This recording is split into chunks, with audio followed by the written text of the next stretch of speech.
Your first alert at 6. This is WIS 10.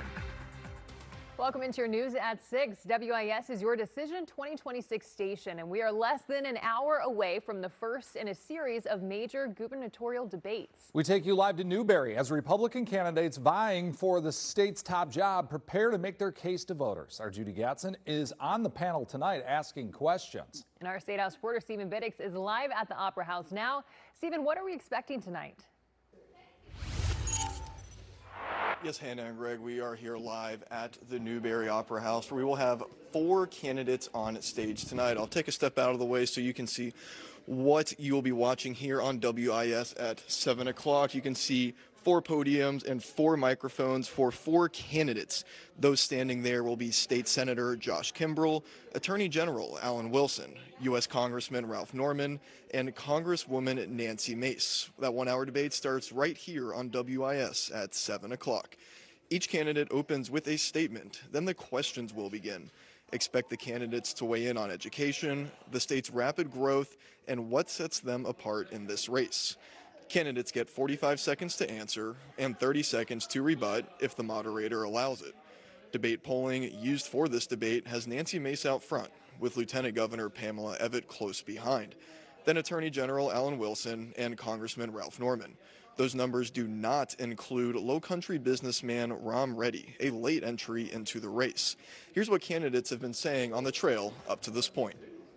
Be more proactive, not reactive. We're going to use advanced artificial intelligence platforms to go out there and identify waste, fraud, and abuse. I understand a lot of people have name recognition, but I also don't think I've been a shirking violet in the Senate. I mean, I think if you look at senators who've been active, I've been a very active member. South Carolina is tired of politicians who smile for the cameras, lie to your face, and then vanish when it's time to lead.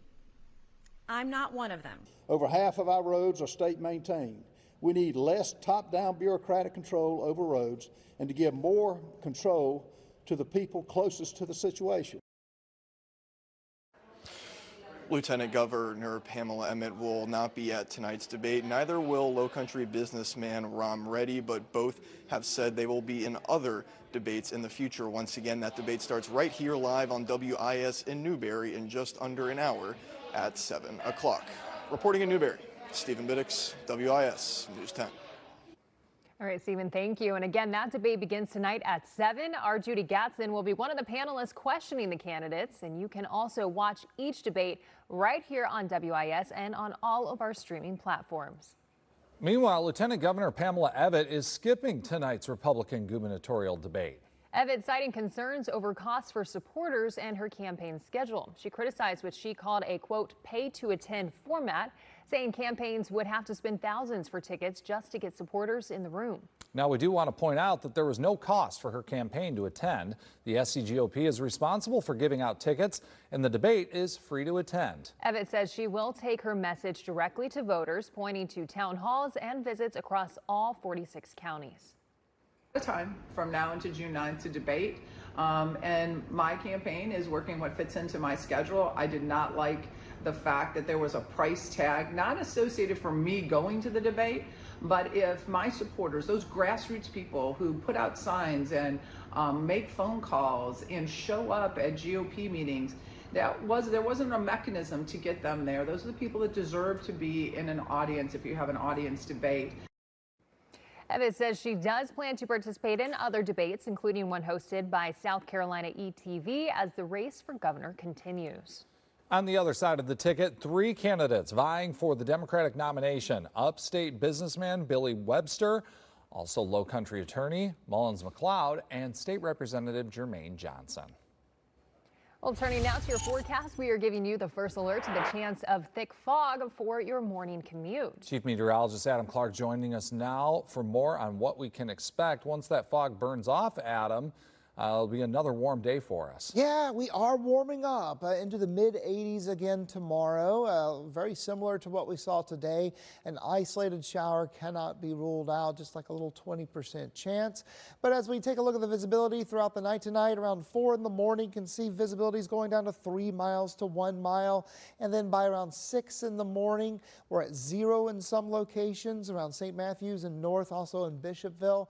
Down to around 0 is a possibility around 8 8 in the morning, and then it dissipates. It lifts as we head towards 10 o'clock and clear skies for the afternoon. Now, currently, we've got a few clouds out there. Some spot showers have been showing up on the radar, and temperatures are right at 84 degrees here in Columbia, 84 in Camden. We are clearing up later tonight. We've got clear skies, and then the chance of some patchy fog in the early morning around 6 to 7 o'clock, 62 to 61 degrees.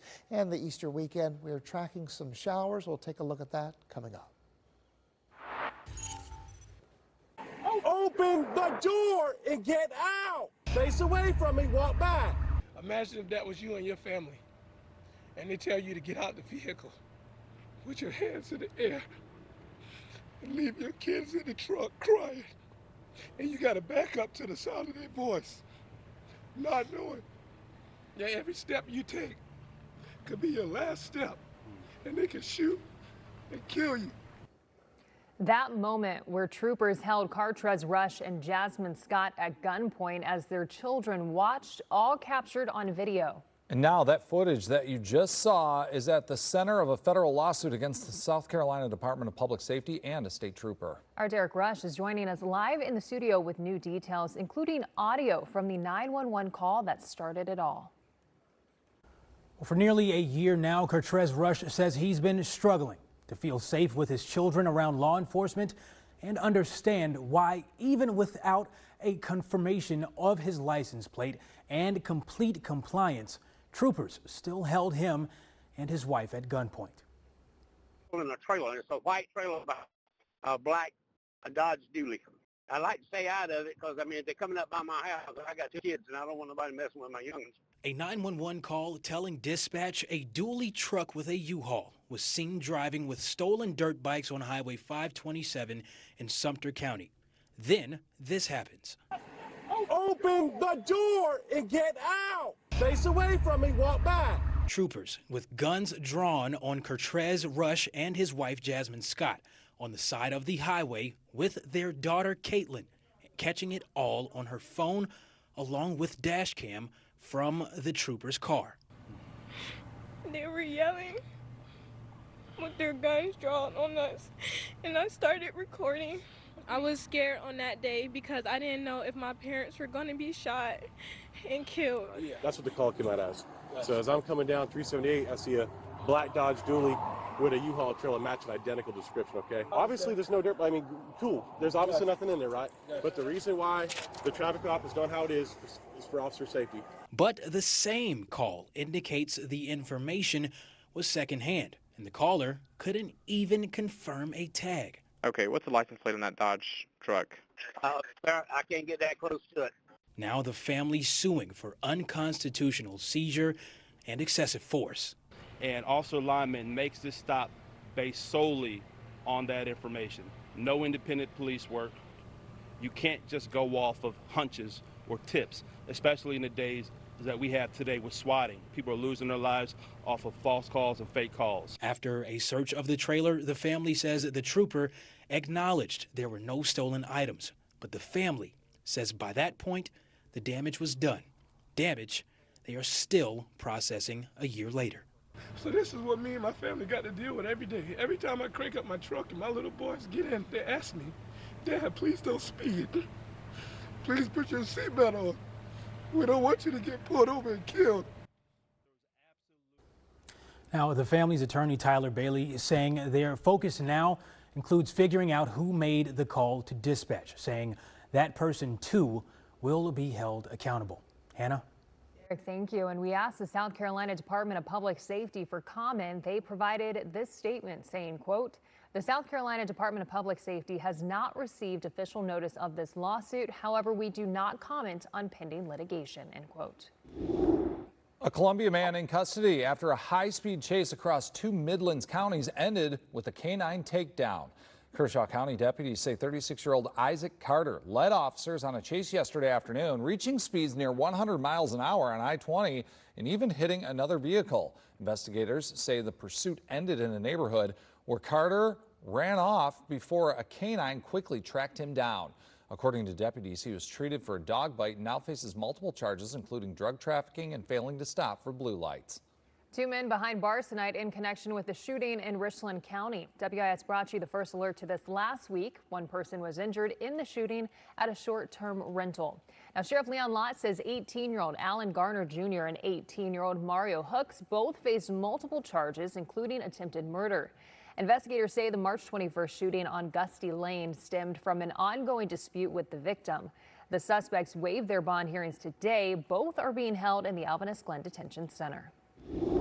Continuing coverage tonight, a Midland school responding after a viral video showing a deputy striking a student athlete with a stun gun. Lee Academy confirms one of its players was involved in the incident following a baseball game in Marion County. Video appears to show a deputy putting the player in a headlock before using a stun gun, sparking a crowd and raising questions.